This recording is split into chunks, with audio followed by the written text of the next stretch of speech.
청문회가 재개되고 문재인 대통령은 한미 정상회담을 위해 미국을 방문합니다. 전국 상황 최창렬 용인대 교수, 이상휘 세명대 교수와 함께 이야기 나누도록 하겠습니다. 네. 안녕하세요. 네, 오늘 두 분 나와주셔서 감사드립니다. 예. 그야말로 슈퍼위크라고 하죠. 이번 주에 모두 6명 공직 후보자에 대한 인사청문회가 열리는데요. 먼저 청문회 일정부터 한번 정리하고 넘어가도록 하겠습니다. 네, 내일이죠. 한승희 국세청장 후보에 대한 인사청문회가 예정이 돼 있고요. 글피죠. 28일 송영무 국방부 장관 후보, 김영록 농림부 장관 후보, 그리고 29일 김상곤 교육부 장관 후보와 조명균 통일부 장관 후보의 인사청문회가 예정이 되어 있습니다. 30일에는 조대엽 노동부 장관 후보에 대한 청문회가 예정이 되어 있습니다. 이 6명 가운데 야당은 이른바 3종 세트라고 하면서 송영무, 김상곤, 조대엽 후보에 대해서 단단히 벼르고 있는 것 같은데요. 야3당 발언 먼저 한번 들어보도록 하겠습니다. 세 사람에 대해서는 저는 절대 부적격의 신3종 세트라고 규정을 하고 청문회를 통해서 우리가 강한 검증을 해 나갈 것을 다시 한번 천명을 합니다. 송영무, 김상곤, 조대엽 후보자에 대해 제기되는 의혹들이 인사청문회에서 사실로 확인이 된다면 저희 당은 단호히 대처할 수밖에 없습니다. 한마디로 말씀드리면 국민의 인내심이나 우리 야당 의원들을 테스트하려고 하지 마시고 진작에 빨리 뜻을 접고 새 후보자를 찾는 게 좋을 것 같습니다. 네, 야권의 반응을 한번 저희들이 들어봤는데요. 네. 자유한국당은 송영무, 김상곤, 조대엽 후보에 대해서 자진 사퇴를 분명하게 요구를 하고 있는데요. 특히 송영무 국방부 장관 후보자의 논란이 굉장히 그렇죠. 좀 거세죠. 지금 송영무 국방부 장관 후보자 같은 경우에는 한마디로 말씀을 드리자 그러면 야권이 공격하기가 참 쉬운 대상이다. 또 쉬운 어떤 요소들을 많이 가지고 있다. 이렇게 약점이 그만큼 많다는 그렇죠. 얘기죠. 약점이 많죠. 예. 야권 입장에서는 굉장히 손쉬운 공격 대상이 될 수밖에 없는 것이죠. 인사라는 것이 보편적으로 어느 정도 이해가 돼야 되는 부분들이 상당히 좀 성립이 돼야 되는 부분인데 지금 나오는 의혹들에 대한 부분들은 일반적인 상식으로 좀 문제가 있다고 생각하는 부분이 있거든요. 예. 결국 인사람 차원이 아무리 바빠도 코끼리를 바늘구멍에 밀어 넣을 수 없듯이 일종의 절차상의 정당성을 확실하게 가지고 있어야 되고 또 절차상의 정당성을 확보하려고 그러면은 그에 상응할 수 있는 그런 인성 기준들이 좀 마련이 돼야 되는 부분인데 예. 지금 송영무 후보자 같은 경우에는 국방 비리를 척결해야 되고 방산 비리를 척결해야 되고 그런 막중한 임무를 가지고 있음에도 불구하고 이와 관련된 여러 가지 의혹들이 계속 제기가 된단 말이죠. 물론 지금 현재는 의혹적 수준입니다만 이런 것들이 불거지게 되면은 결국은 청문회가 개최되고 난 다음에 정부 여당으로서 상당히 부담을 가질 수밖에 없는 사안이 아니겠느냐 이렇게 좀 판단이 됩니다. 따라서 좀 고액 자문료의 경우에요. ADD 국방과학연구원이죠. 국방과학연구원과 법무법인 로펌에서 자문료 명목으로 무려 12억 원을 그렇죠. 12억 원. 예, 한 달에 3천만 원 정도를 받았다고 그러는데 이 때문에 고액 수임료 때문에 낭만 사람들 굉장히 많이 있습니다. 예전에도 많이 있다시피 했는데 특히 이제 이런 월 3천만 원에 대한 해명에 대한 부분들이 또 잘못된 것 같아요. 예, 해명이 있었는데 그 해명이 또 논란이 되고 있죠. 예. 글쎄요, 일반 서민이 이해하기 어려운 세계가 있다. 지금 우리 서민, 일반 국민들 이해하기 어렵죠. 한 달 자문료 3천만 원씩 받고 이런 것들은 그것이 만약에 사실로 밝혀진다면 이해하기 어려운 정도는 물론이고 청문회를 할 자격이 없다고 생각을 해요. 일단 여권에서는 이런 부분들은 일단 청문회에서 해명을 들어보고 청문회에서 사실로 확인되는 것이 중요하다고 하는 입장입니다만 아무튼 만약에 이런 의혹들이 여러 가지 의혹들이 제기되고 있잖아요. 자문료, 고문료도 그렇고 또 딸과 또 부녀와 같이 ADD 국방과학연구소 입사한 부분도 그렇고 셀프 훈장 수요 논란도 굉장히 많아요 지금. 송영무 후보자에게도 또 위장전입 얘기도 나오기도 했습니다. 이런 게 전체적으로 사실이라면요 청문회에 가서 어떤 청문 과정을 거치는 것 자체가 의미가 없지 않나 생각도 들어요. 그러나 단지 아직은 이것이 사실 확인된 것이 아닌 것이기 때문에 청문회에서 해명 들어보자라는 게 여권의 입장이긴 합니다만 예. 이런 이제 언론 보도가 계속 나올 거 아니에요. 다음 지금 언제입니까? 송영무 국방장 후보자 수요일이니까 예. 월요일, 화요일 계속 나올 거예요 언론에. 이런 보도들이 사실로 밝혀지거나 이러한 기류가 압도적으로 국민 사이에 형성된다면 여론에 청문회 거치기가 좀 어렵지 않을까 생각도 들고 여권도 아마 이런 부분들에 대해서는 청문회 끝까지 가서 임명을 강행한다라는 생각은 하지 않는 것으로 보이기도 합니다. 예. 송영무 후보자가 해명을 했는데 해명이 논란이 되니까 재차 또 해명을 했어요. 그 해명한 내용을 보니까 자신을 포함한 비법조인이 변호사 업계의 고문료 책정 방식에 대해 알기는 힘들다는 점을 설명하려고 했던 것이다 라고 이야기를 했는데 이 같은 거듭된 해명에도 불구하고 야권의 반발은 뭐 수그러들지 않고 있고요. 특히 이제 정의당조차도 송영무 후보자가 이렇게 되면 좀 부적격 아니냐라고 좀 반대 의견을 냈더군요. 지난번에 뭐 지난 일 또 거론하기는 좀 그렇긴 합니다만 예. 안경환 후보자도 그 논란이 되면서 그 나왔던 의혹 그것이 논란이 되면서 정의당도 좀 방어하기 어려운 그런 입장을 좀 보였었거든요. 지금 송영무 국방부 장관 후보자가 좀 그런 상황인 것 같아요.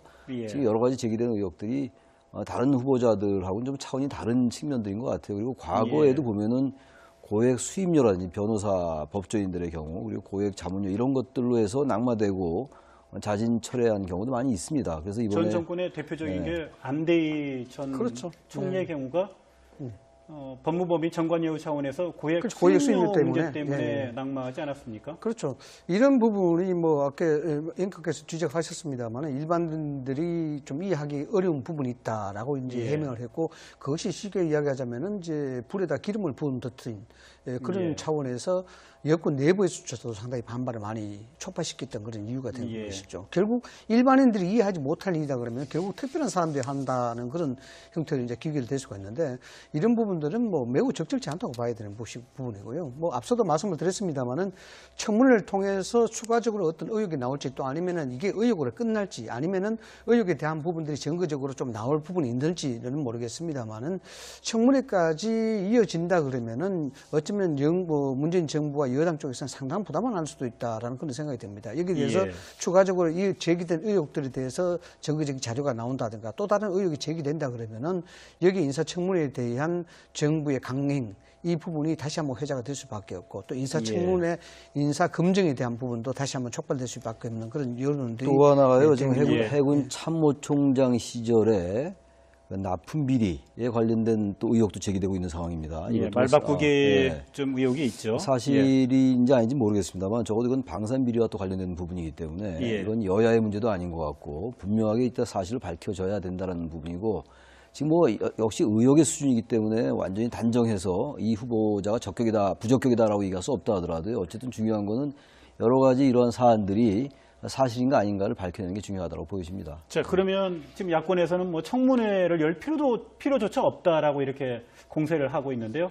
의혹에 대한 해명을 듣기 위해서라도 그러면 청문회를 뭐 여는 게 합당하다고 지금 보시는 건가요? 아니, 저는 이렇게 생각해요. 만약에 이러한 부분들이 언론이 계속 이제 보도를 하고 또 예. 여러 가지 이제 검증이 진행되는 거잖아요. 청문회뿐만이 아니라 청문회 열기 전에 항상 여러 가지 검증을 하는 거 아닙니까? 언론을 통한 여론 검증이라는 그럼요. 게 있죠. 이러한 부분들이 사실이라면 예. 청문회 의미 없죠. 이런 식으로 의혹이 만약에 사실이고 방산 비리와도 관련돼 있고 그렇다면 청문회를 통해서 꼭 들어야 된다. 물론 밝혀지지 않으면은 청문회를 통해서 해명을 들어보고 그것이 사실이냐 아니냐를 밝히는 게 중요합니다만 예. 제가 말씀드린 전제는 청문회 전에 이러한 의혹들이 사실로 밝혀진다면 사실관계가 확인된다면 청문회가 의미가 있겠느냐 이 말씀을 드리는 겁니다. 예. 여권의 입장에서는 제2 안경환 사태를 막겠다 이런 입장 아니겠습니까? 예. 청문회를 개최해보고 거기에 대해서 통과할 수 있고 강행할 수 있는 부분들은 충분히 하겠다 이런 의지로 봐야 되는 것인데 그렇게 할 수밖에 없는 것이 자칫하면 인사 혼란의 총체적인 부실 이렇게 예. 이제 귀결될 수밖에 없기 때문에 그렇게밖에 이야기할 수 없겠죠. 그러나 이 부분에 대해서 정작 이 당사자들이 좀 솔직할 필요가 있는 것 같아요. 이런 부분에 대해서 사실 이 비밀에 대한 결과는 본인밖에 모르는 부분이거든요. 예. 그래서 이런 것들이 향후 불구졌을 때 정부적 부담이 파장이 일 것이냐 말 것이냐 판단을 하고 그렇다 그러면은 효과적인 처리 방법이 있다 그러면은 청문회 전에도 자진 사퇴하는 형태로 이것을 처리하는 방법도 충분히 있으니까 그 전까지도 본인이 상당히 고려를 해야 될 부분이 아닌가 저는 그렇게 봅니다. 예. 송영무 장관 후보자 최근 며칠 사이에 여러 가지 의혹과 논란이 제기가 되면서 가장 큰 위기를 맞고 있는 것은 뭐 분명한 것 같습니다. 다른 후보자 한번 이야기 한번 해보죠. 김상곤 부총리 겸 교육부 장관 후보. 김상곤 후보자 역시 논문 표절과 이념 문제가 논란이 되고 있는데요. 오늘은 또 일부 언론을 보니까 고용보험료와 주정차 위반 과태료 미납 문제까지 제기가 됐더군요. 특히 이제 논문 표절 같은 거는 교육부 장관 후보자이기 때문에 다른 후보자들에게 제기되는 것보다 더욱더 심각하게 이제 비춰질 수가 있는 거죠. 예. 여러 가지 사안들에서 그 어떤 직책이냐에 따라서 또 그 사안의 중요성의 강도가 달라질 수가 있는 거거든요. 근데 논문 표절이 이게 어떤 논문 표절을 좀 얘기하는 건가요? 지금 언론에 나온 거 보면은 박사 학위 논문에 80곳, 석사 학위 논문에 130곳, 뭐 학술 논문에 44곳, 뭐 이렇게 해서 지금 뭐 석박사 야간에 논문이 주로 예, 전체 다 논란이 되고 있고요. 그렇죠. 석박사 예. 논문도 논란이 되고 있고 뭐 이 부분에 대해서 서울대 쪽에서도 표절에 대한 의혹이 있다라고 이야기했습니다만은 김상곤 후보자 쪽에서는 아니다라고 예. 지금 이야기하고 있는 그런 상황이라고 근데 봅니다. 예. 석박사 논문 표절 논란은 오히려 쉽게 그 진위를 가릴 수 있지 않습니까? 그 논문에 대한 표절 여부를 어떤 그 권위 있는 기관에 의뢰를 하면 뭐 답이 나오면 그게 진위의 기준이 되지 않을까요? 석박사 논문 같은 경우야 뭐 지금 말씀처럼 예. 이 중복 표절이냐 표절 논문이냐 이런 것들은 가리기가 상대적으로 쉬울 거예요. 예. 단지 이제 항상 나온 얘기입니다만 그 이제 2006년도인가 그 이후에 것이 아니냐가 중요하기 때문에 아마 그런 점에서 또 이제 다른 논란이 있을 수가 있는 건데 예. 역시 이 논문 표절 문제도 사실이냐 아니냐를 청문회에서 분명히 밝힐 필요가 있겠죠. 이 부분도. 예. 논문 표절이 만약 사실이라면 다른 것과 달리 다른 후보자들과 달리 교육부 장관 후보자이기 때문에 야당의 공세가 더 치열할 수가 있다고 보여집니다. 예. 김상곤 후보자의 경우에 또 한 가지 이념 논란이 제기가 되고 있는데 그렇죠. 이게 예. 어떤 부분이 지금 논란이 되고 있는 겁니까? 2005년, 2007년, 2008년 해서 계속해서 이념적 성향이 문제가 된다. 그래서 사회 부총리로서의 적격 여부가 문제가 되는 것이 아니냐 이렇게 지금 이야기를 하고 있습니다. 보면은 뭐 2005년도에도 광복 60주년 선언서의 그 대표로 낭독했는데 여기 이제 미군 철수, 미군이 없는 한반도를 적극적으로 준비를 해야 되겠다. 그다음에 국가보안법을 철폐해야 되겠다. 이런 어떤 선언문 낭독을 했고요. 2007년에도 자주적 통일을 위한 작전권 회수를 해야 된다. 그다음에 유엔 사령부를 해체를 해야 된다라는 부분도 이야기했었고, 2008년도에는 전태일 사랑하는 사이버 노동대학이라고 있습니다. 여기 이제 2대 총장으로 김상곤 후보자가 역임을 했었는데 여기에서 탈자본주의적 내지는 사회주의적 대안을 모색해야 된다. 이런 어떤 발언들을 했단 말이죠. 이런 것들이 실질적으로 좀 문제가 되는 것이 왜냐 그러면 그 사회부총리이고 교육부 장관이기 때문입니다. 뭐 아시다시피 사회부총리는 정부조직법 제19조에 따라서 국무총리의 위임 사무를 맡아서 이제 부총리를 두 개 했고 이 부분이 실질적으로 비경제 부분의 컨트롤 타워로 볼 수가 있습니다. 사회관계 장관회의를 개최하고 주재하는 그런 역할을 맡기 때문에 이 사회적인 전반을 아우르는 그런 위치에 있는 사람이 이념적으로 편향이 된다. 이런 부분들이 있다 그러면은 전체적인 우리 사회에 많은 문제가 되지 않겠느냐라는 것이 야당의 주장인 것입니다. 예. 야권에서 주장하는 이런 그 이념 논란에 대해서 어떻게 이 이념 부분은 뭐 여권의 입장을 제가 정확히 모르겠는데 예. 조금 이제 신중하게 접근할 필요는 있다고 생각을 합니다. 그 당시에 이런 것들 주장할 때 그 당시의 분위기, 사회 분위기하고 정치적인 분위기가 있고요. 또 하나는 지금 이렇게 소개되는 어떤 저술이나 언급 이런 것들이 요즘 유난히 많이 문제가 되고 있잖아요. 예. 이런 부분들이 어떠한 맥락에서 그리고 어떠한 장소에서 어떻게 발언됐냐를 일단 볼 필요가 있어요. 이걸 딱 따로 떼어내가지고 우리가 흔히 거두절미한다고 그러는데 예. 주한미군 철수 주장한 게 아니냐라고 얘기한다면 그래서 이렇게 된다면 이게 그야말로 이제 이념적으로 이른바 색깔론으로 갈 수가 있어요. 근데 주한미군 철수냐 아니냐의 문제하고 국가보안법 폐지 여부는 노무현 정부 때 굉장히 치열하게 논쟁적인 부분들이었어요. 예. 지금은 뭐 주한미군 철수 얘기하는 사람 아무도 없고 그리고 국가보안법을 폐지해야 된다고 얘기하는 사람 지금 전혀 없습니다. 예. 그 당시와 지금이 한 10여 년 전 얘기인데 그때 어쨌든 이념적으로 주한미군 문제나 국가보안법 폐지 여부 이런 부분들이 상당히 논쟁적이었고 예. 이념적으로 서로 각축을 벌이던 상황이었기 때문에 그 당시 상황 속에서 이러한 얘기들을 한 것을 가지고 이념적으로 편향돼 있으니까 문제가 있다라는 그 논란은 그런 것도 좀 과도한 면이 있다라는 거예요. 그래서 이 부분은 예. 아까 제기됐던 여러 가지 논문 표절 이런 팩트하고 좀 다르게 신중하게 접근할 필요는 분명히 있다고 예, 생각합니다. 최 교수께서는 이제 그런 말씀을 하시는 것 같아요. 어느 한 특정 대목에 또는 특정 그 단어에 그 집중할 게 아니라 발언의 전체적인 취지와 또 전후 맥락을 보고 판단을 좀 해야 되는 것 아닌가라는 좀 그 지적을 하시는 것 같아요. 예. 충분히 일리 있는 말씀입니다만 이제 헌법적 질서라는 게 이제 바로 그런 것을 이야기한다 이렇게 봐야 되겠죠. 대한민국은 엄연한 민주공화국을 체제를 가지고 있는 부분이고 그것이 이제 헌법적 질서에 부합하느냐 안 하느냐 이 부분이 이념적 논쟁으로 가는 기계다 볼 수가 있습니다만 김상곤 후보자 같은 경우에 이러한 것들이 계속 지속적으로 나타나는 그런 패턴을 보이고 있다라는 겁니다. 예를 들어서 아까도 말씀드렸습니다만 2008년도에 전태일 그 사이버 노동대학이 이대 총장으로 있을 때 이 전태일 사이버 노동대학이 뭐냐 그러면은 노동운동가를 활성화시키는 양성시키는 그 기관이거든요. 여기에 보면은 실제로 조선공산당이라든가 1920년 사회주의 운동 뭐 이런 것들이 공통감으로 들어가 있어요.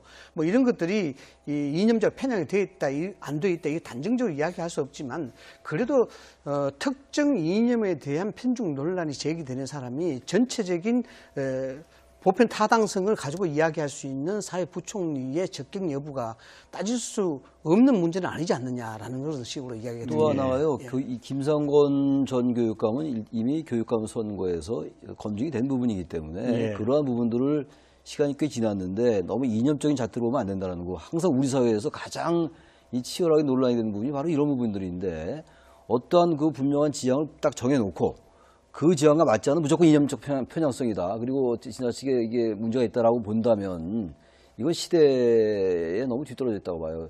일단 선거에도 당선됐던 분이고 그럼 그런 부분들을 인정해서 선출한 국민들은 뭐가 됩니까? 교육감 선거에. 그래서 이거는 항상 나온 얘기입니다만 어느 때도 그렇고 어느 후보에게도 어떤 발언 하나 가지고 이 사람이 너무 지나치게 이념적으로 편향되어 있다라고 본다면 다른 관점에서 그렇게 볼 수도 있는 부분이 있기 때문에 이건 좀 다른 문제다라고 보여집니다. 다른 제기된 의혹도와는 전혀 다른 차원의 문제다라고 이제 말씀을 드리고 싶습니다. 아무튼 뭐 늘 저희들이 그 중요하게 생각하는 게요. 그 좀 발언의 전체 취지 그리고 전후 맥락을 좀 보고 좀 평가를 하는 게 판단을 하는 게 그게 좀 시청자 여러분과 또 국민 여러분께 그 정확한 좀 그 판단의 기준이 되지 않을까 이런 생각이 들고요. 자, 다음 후보자 이야기 한번 해보죠.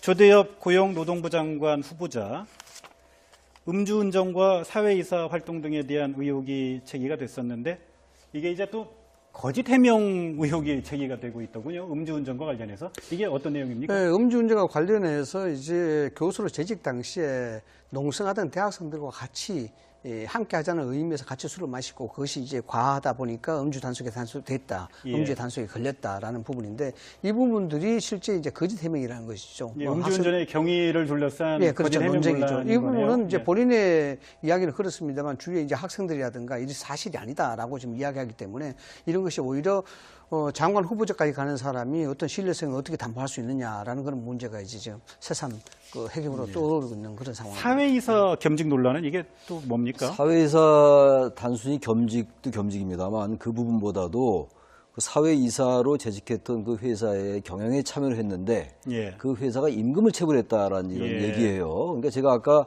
같은 사안이라 하더라도 어떠한 장관 후보자냐, 어떠한 직책이냐에 따라서 다르게 평가될 수 있다라고 말씀드렸는데 이 지금 조대엽 후보자는 고용노동부 장관 후보자란 말이에요. 고용노동부 장관이라면 가장 중요한 게 임금 체불은 뭐 아주 결정적인 사안이란 말이에요. 그런 면에서 지금 사회이사 때 임금 체불한 부분 이게 또 제기되고 있는 거라서 조대엽 후보자도 지금 전반적으로 이대로 계속 이제 특별한 해명으로 이것이 그야말로 해명되거나 소명되지 않는다면은 상당히 어려움에 처할 수 있다는 생각도 듭니다.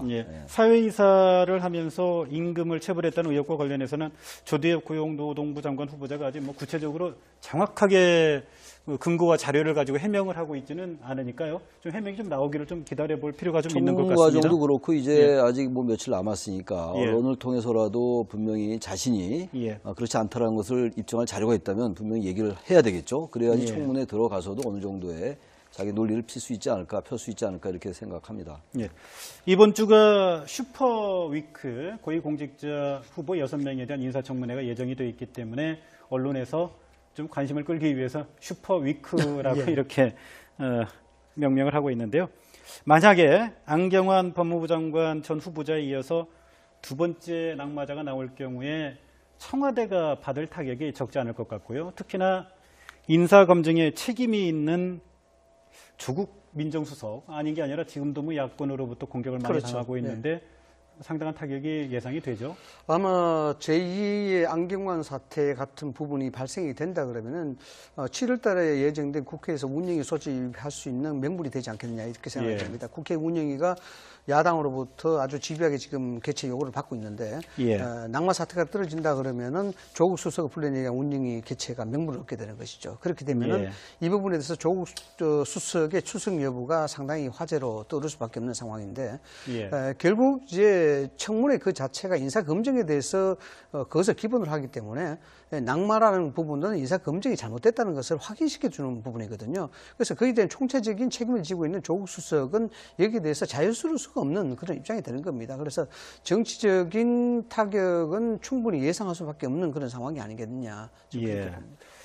만약 송영무 장관 후보자의 경우 이제 가장 큰 문제가 되는 게 거액의 자문료 부분이 될 것 같은데요. 거액의 자문료를 받았던 사실, 민정수석실의 인사검증 과정에서 그게 좀 체크가 됐을까요? 안 됐을까요?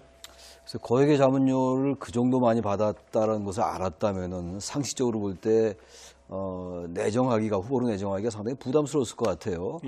그것이 검증 과정에서 밝혀졌는지 인지됐는지 그 여부는 제가 정확히 알 수가 없죠. 근데 분명한 것은 지금 우리 이상희 교수 얘기처럼 지금 후보자들에게 여러 흠결들이 제기가 되고 있어요. 뭐 이번뿐만이 아니에요. 역대 정권 때도 다 그랬고 합니다만 너무 이렇게 지나치게 이제 흠결이 제기되면은 나중에 이제 장관이 된 다음에라도 어떤 그 내각의 뭐 그런 도덕적 우월성이랄지 이런 것들에서 약간 흠이 있을 수가 있고 또 하나 문제는 안경환 후보자가 낙마했는데 이번 또 이른바 뭐 슈퍼위크의 몇 명이 어떠한 그 국민 여론이 형성될지 모르겠어요.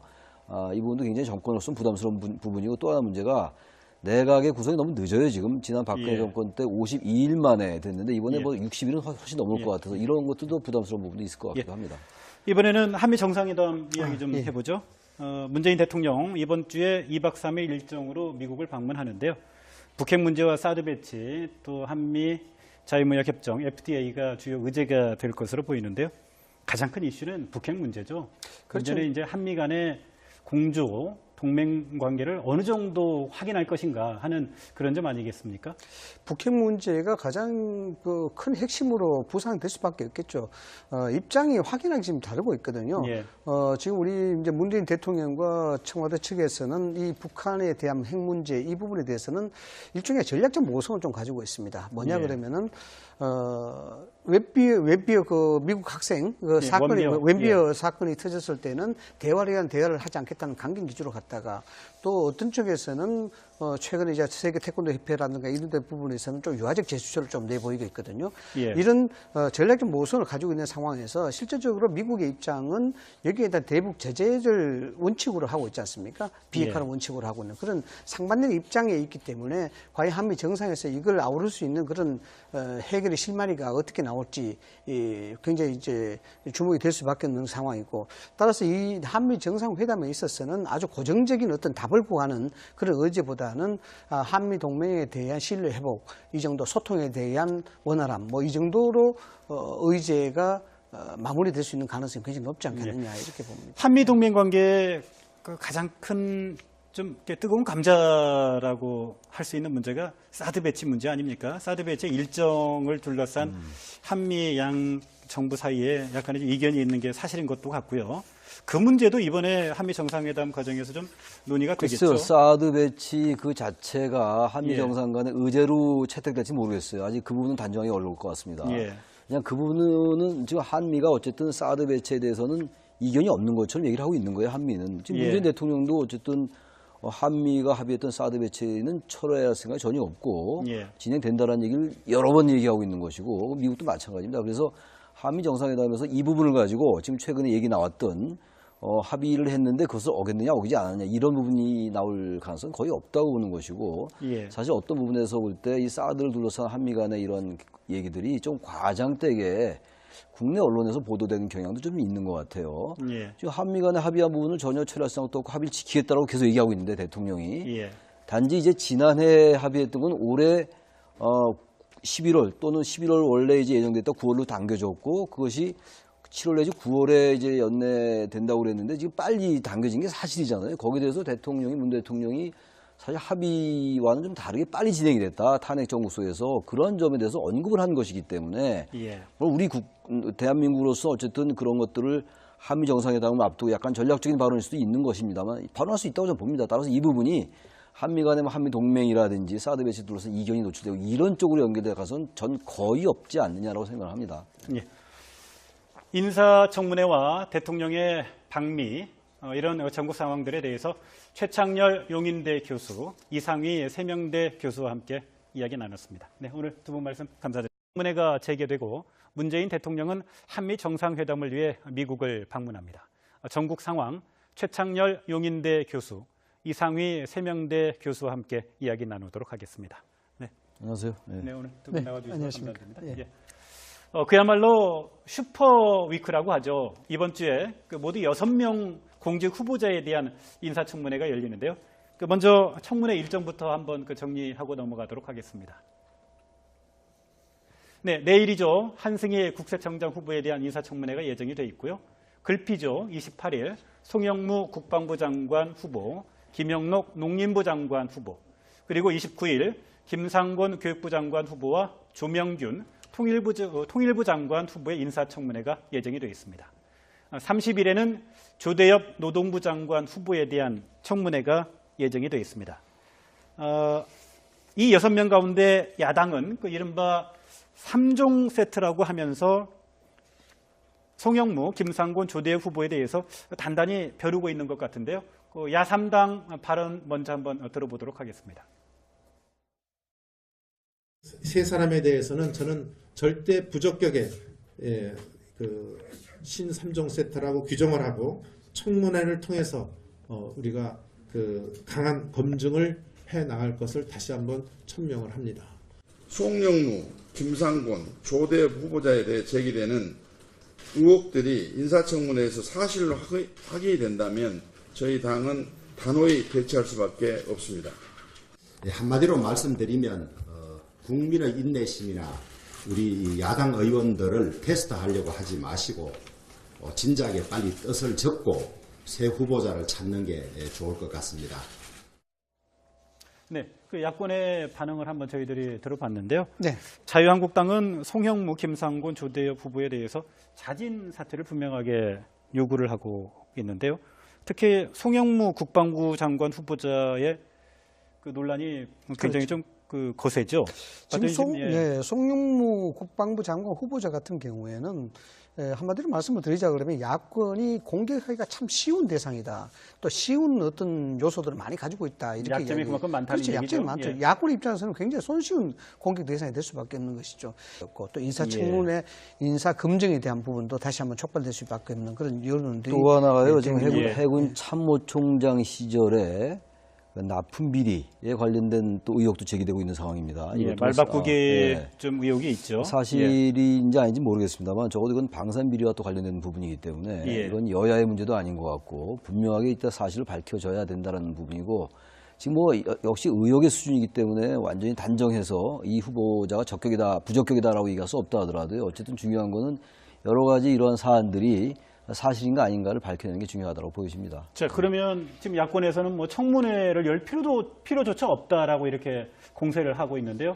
의혹에 대한 해명을 듣기 위해서라도 그러면 청문회를 여는 게 합당하다고 지금 보시는 건가요? 아니, 저는 이렇게 생각해요. 만약에 이러한 부분들이 언론이 계속 이제 보도를 하고 또 예. 여러 가지 이제 검증이 진행되는 거잖아요. 청문회뿐만이 아니라 청문회 열기 전에 항상 여러 가지 검증을 하는 거 아닙니까? 언론을 통한 여론 검증이라는 그럼요. 게 있죠. 이러한 부분들이 사실이라면 예. 청문회 의미 없죠. 이런 식으로 의혹이 만약에 사실이고 방산 비리와도 관련돼 있고 그렇다면 청문회를 통해서 꼭 들어야 된다. 물론 밝혀지지 않으면은 청문회를 통해서 해명을 들어보고 그것이 사실이 아니냐를 밝히는 게 중요합니다만 예. 제가 말씀드린 전제는 청문회 전에 이러한 의혹들이 사실로 밝혀진다면 사실관계가 확인된다면 청문회가 의미가 있겠느냐 이 말씀을 드리는 겁니다. 예. 뭐 여권의 입장에서는 제2 안경환 사태를 막겠다 이런 입장 아니겠습니까?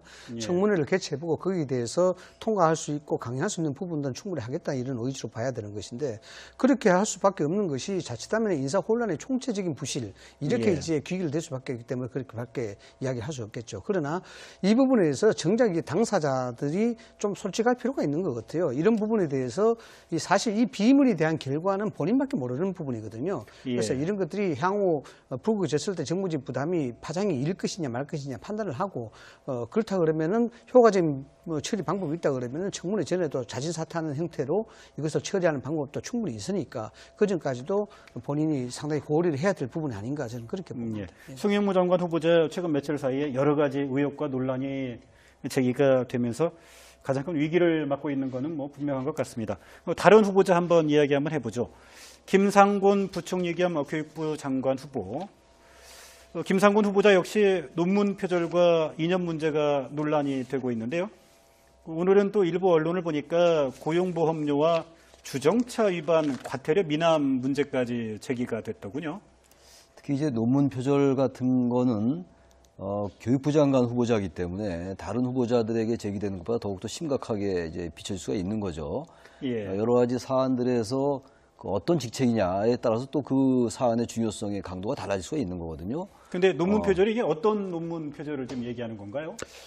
지금 언론에 나온 거 보면은 박사 학위 논문에 80곳, 석사 학위 논문에 130곳, 뭐 학술 논문에 44곳, 뭐 이렇게 해서 지금 뭐 석박사 논문이 주로 예, 전체 다 논란이 되고 있고요. 그렇죠. 석박사 예. 논문도 논란이 되고 있고 뭐 이 부분에 대해서 서울대 쪽에서도 표절에 대한 의혹이 있다라고 이야기했습니다만은 김상곤 후보자 쪽에서는 아니다라고 예. 지금 이야기하고 있는 그런 상황이라고 근데 봅니다. 예. 석박사 논문 표절 논란은 오히려 쉽게 그 진위를 가릴 수 있지 않습니까? 그 논문에 대한 표절 여부를 어떤 그 권위 있는 기관에 의뢰를 하면 뭐 답이 나오면 그게 진위의 기준이 되지 않을까요? 석박사 논문 같은 경우야 뭐 지금 말씀처럼 예. 이 중복 표절이냐 표절 논문이냐 이런 것들은 가리기가 상대적으로 쉬울 거예요. 예. 단지 이제 항상 나온 얘기입니다만 그 이제 2006년도인가 그 이후에 것이 아니냐가 중요하기 때문에 아마 그런 점에서 또 이제 다른 논란이 있을 수가 있는 건데 예. 역시 이 논문 표절 문제도 사실이냐 아니냐를 청문회에서 분명히 밝힐 필요가 있겠죠. 이 부분도. 예. 논문 표절이 만약 사실이라면 다른 것과 달리 다른 후보자들과 달리 교육부 장관 후보자이기 때문에 야당의 공세가 더 치열할 수가 있다고 보여집니다. 예. 김상곤 후보자의 경우에 또 한 가지 이념 논란이 제기가 되고 있는데 그렇죠. 이게 예. 어떤 부분이 지금 논란이 되고 있는 겁니까? 2005년, 2007년, 2008년 해서 계속해서 이념적 성향이 문제가 된다. 그래서 사회 부총리로서의 적격 여부가 문제가 되는 것이 아니냐 이렇게 지금 이야기를 하고 있습니다. 보면은 뭐 2005년도에도 광복 60주년 선언서의 그 대표로 낭독했는데 여기 이제 미군 철수, 미군이 없는 한반도를 적극적으로 준비를 해야 되겠다. 그다음에 국가보안법을 철폐해야 되겠다. 이런 어떤 선언문 낭독을 했고요. 2007년에도 자주적 통일을 위한 작전권 회수를 해야 된다. 그다음에 유엔 사령부를 해체를 해야 된다라는 부분도 이야기했었고 2008년도에는 전태일 사랑하는 사이버 노동대학이라고 있습니다. 여기 이제 그러니까 예. 월요일, 화요일 계속 나올 거예요, 언론에. 이런 보도들이 사실로 밝혀지거나 이러한 기류가 압도적으로 국민 사이에 형성된다면 여론에 청문회 거치기가 좀 어렵지 않을까 생각도 들고 여권도 아마 이런 부분들에 대해서는 청문회 끝까지 가서 임명을 강행한다라는 생각은 하지 않는 것으로 보이기도 합니다. 예. 송영무 후보자가 해명을 했는데 그 해명이 논란이 되니까 재차 또 해명을 했어요. 그 해명한 내용을 보니까 자신을 포함한 비법조인이 변호사 업계의 고문료 책정 방식에 대해 알기는 힘들다는 점을 설명하려고 했던 것이다 라고 이야기를 했는데 이 같은 거듭된 해명에도 불구하고 야권의 반발은 뭐 수그러들지 않고 있고요.